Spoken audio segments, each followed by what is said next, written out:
Do Democrats need a contingency plan? Conversations growing louder after a special counsel report that put President Biden's age and mental fitness back into debate. The plan for California's Governor Gavin Newsom to replace President Biden on the Democratic ticket. CBS 13's Madison Keevy joins us in studio with insights on this possible Plan B, Madison. Well, Governor Gavin Newsom has repeatedly denied that he's running for president, but he's run ads in southern states. He had a nationally televised debate.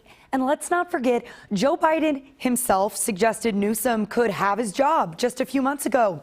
So is all of this just too soon to call it foreshadowing? That is your judgment. That is your judgment. That is not the judgment of the press. President Biden pushed back at the special counsel report that might have forced Democrats' hand. The documents described Biden as a, quote, sympathetic, well-meaning elderly man with a poor memory. Now Politico, the first national publication to offer a pathway to Plan B. Biden steps aside as the Democratic nominee, and Governor Gavin Newsom steps in.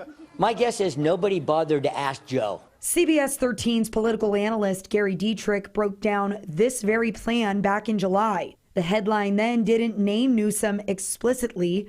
A different story now. And while Newsom personally tamps down the flames, it's clear that others around him are stoking them. Delegates pledged to Biden right now aren't legally required to support the president or anyone he'd potentially endorse, like Newsom. But they'd likely follow his lead. Young voters under 25 were mixed on Plan B.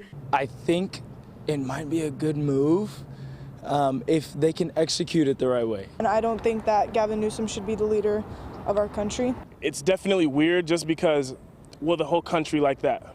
That's what private testing of various candidates in the general election would find out. The results could help the party determine what candidate has the best chance of beating Trump.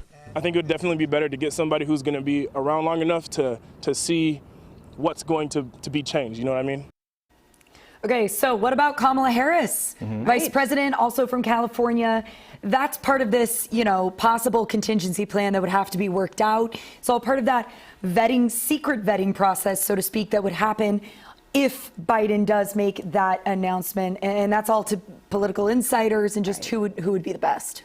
It's clearly on the minds of many, and the young voters you spoke with obviously are talking about it as well. Very concerned. They say not just for president, but any candidate that they consider to vote for. Yeah, well, that report certainly brought it back to the limelight again, too,